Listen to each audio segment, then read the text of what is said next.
আমি পাটুলিতে আসি, অনেকেই আমাকে এখানে দেখেছেন।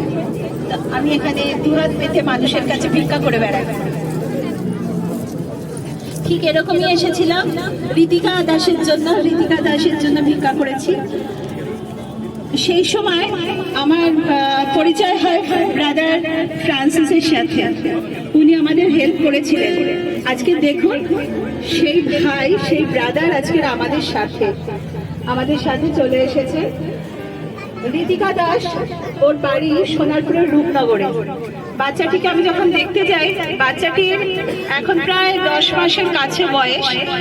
বাচ্চাটি একটু মুভমেন্ট করতে পারে না। ওর জন্য 16 কোটির ইঞ্জেকশন প্রয়োজন, কিন্তু এই ইঞ্জেকশনটার জন্য এখন 86-87 লাখ টাকা সবে হয়েছে। 1 কোটি টাকাও হয়নি, কিন্তু 1.5 থেকে 2 বছরের মধ্যে তাকে এই ইঞ্জেকশনটা দিতে হবে। তার জন্য যথেষ্ট টাকার প্রয়োজন। সবাই চারিদিক থেকে চেষ্টা আমরা করছি যে কিভাবে বাচ্চাটিকে বাঁচানো যায়। বাচ্চাটিকে দেখলে আপনাদের মনে খুব কষ্ট হবে। বাচ্চাটিকে বাইরে বার করে করা যায় না। এর মধ্যে পিয়ারলেসে আবার ভর্তি হয়েছিল, খুব অসুস্থ হয়ে গিয়েছিল, কোনো মুভমেন্ট নেই বাচ্চা।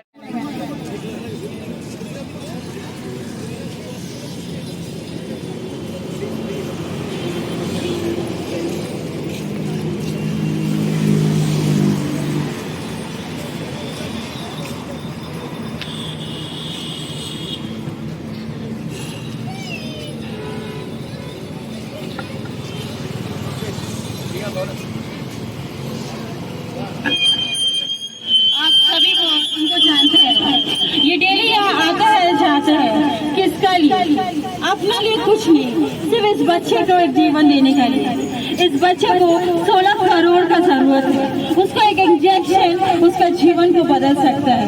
इसीलिए इस जो सिस्टर है डेली यहाँ अपना समय को बिताती है, सबसे भीख मांगते हैं, अपना पेट भरने का लिए नहीं, सिर्फ इस जीवन इसको देने का लिए। क्या आप उस परमेश्वर के बच्चे हैं? क्या आप उस जीवन देने वाले परमेश्वर का जीवन, परमेश्वर का बच्चे को एक नया जीवन दे सकते हैं? क्या हम लोग अपना हाथ बढ़ा सकते हैं? क्या हम लोग कुछ अपना साइज का हाथ इनके ऊपर बढ़ा सकते हैं? क्या हम लोग नया लाइफ दे सकते हैं? বাচ্চাটার নাম ঋতিকা দাস, সোনারপুরের রূপনগরে বাড়ি। আমি ওর বাড়িতে যখন যাই, বাচ্চাটাকে দেখলাম শুয়ে আছে। বাচ্চাটার 9 মাসের বেশি একটু বয়স হয়ে গিয়েছে। বাচ্চাটা এখনো কোনো মুভমেন্ট করতে পারে না। SMA টাইপ 1 রোগে বাচ্চাটা আক্রান্ত। খারাপ লাগলো। বাচ্চাটার বাবা কিন্তু রামকৃষ্ণ মিশনের টিচার, অথচ মানে এত অসহায় হয়ে পড়েছে বাচ্চা মেয়েটির জন্য। দেখে খুব খারাপ লাগছিল। প্রত্যেকটা পদক্ষেপে কেউই দেখতে পারে না যে একটা বাচ্চা মৃত্যুর দিকে এগিয়ে যায়। সাহায্য করুন, রিসিট উনি দেবেন, লিখে দেবেন আপনাদের, যে আপনাদের পয়সা ব্যর্থ যাবে না। তার জন্য এমন না যে কোনো রিসিট নেই, রিসিট দিচ্ছেন ওনারা। তো আপনারা এখানে বসে রয়েছেন, 1 প্লেট মোমো অন্তত 150 টাকা যাবে। তো সেখান থেকে মাত্র যদি 50 টাকা আপনি তাদেরকে দেন সেই ছোট্ট শিশুর জন্য, তাহলে যে আজকে আপনি কোটিপতি বা লাখপতি, যে ঈশ্বর আপনার পরিবারকে, আপনার চাকরি, আপনার সবকিছু ভালো রেখেছে, সেই ঈশ্বর আপনাকে আরো ব্লেসিং দান করবে। হয়তো আপনি আপনার কিছু অমূল্য সময়কে এখানে কাটাতে এসেছেন, যে আমার ওয়াইফকে নিয়ে, আমার মেয়েকে নিয়ে একটু এখানে আনন্দ করব, একটু হ্যাপিনেস ফিল করতে এসেছেন। তো তার সাথে আপনার কাছে একটা রিকোয়েস্ট, যে আপনাদের কাছে 3টে সিস্টার যাচ্ছে।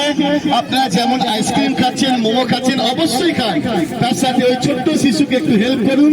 আর তার মাঝে মাঝে আমরা কিছু গান, কিছু ডান্স করব, যেন আপনাদের ভালো লাগে। কেননা গান এবং শিশু আর ফুল, এই 3টে জিনিস যদি মানুষ পছন্দ না করে, তাহলে সে মানুষের পর্যাতেই নেই। তো সেই জন্য আমাদের মাঝে আমাদের ছোট্ট শিশু রয়েছে, তার নাম সেগুন। সে সুন্দর গান গায়। কেননা আমরা জানি আমাদের প্রত্যেকের বাড়িতে মা বোনেরা সবাই রয়েছে। আর আজকে আপনাদের সামনে আমাদের বাচ্চারা সুন্দর ডান্স করলো। আর ডান্সের মধ্যে থেকে কিছু প্রচার করতে চাই আমরা। দেখতে পাচ্ছেন যেখানে আমাদের সিস্টার রয়েছে, সিস্টারটার নাম ভুলে গেছে, সরি, অযোধ্যা সিস্টার রয়েছেন, উনি আপনারা সকলে হয়তো ওনাকে চেনেন। উনি কিছু বিষয় আপনাদেরকে শেয়ার করবে। যেহেতু আমরা মানুষ, আমাদের মনুষ্যত্ব বোধ থাকা উচিত, একে অপরের পাশে থাকা উচিত। আর দেখতে পাচ্ছেন বিভিন্ন বিষয় নিয়ে এখানে লেখা রয়েছে, you are ready, Jesus coming soon. এবং বলছে, যিশু বলছে যে যিশু তাকে বলিলেন, আমি পথ, আমি সত্য, আমি জীবন। তারপরে যিশু বলছেন যে যিশু তোমাকে ভালোবাসে, যিশু তোমাকে শান্তি দেবে, যিশু তোমাকে সুস্থ করবে। তো যিশুর বিষয়ে এই জন্য আমরা বলছি, তার কারণ এপ্রিল মাসে গুড ফ্রাইডে আমরা প্রত্যেকে জানি যে যীশু খ্রিস্ট ক্রুশের মধ্যে মৃত্যুবরণ করেছে। আর যিশু ক্রুশে মৃত্যুবরণ করেছে পৃথিবীর সমস্ত মানুষের জন্য। আজকের মানুষেরা পাপের মধ্যে ছিল।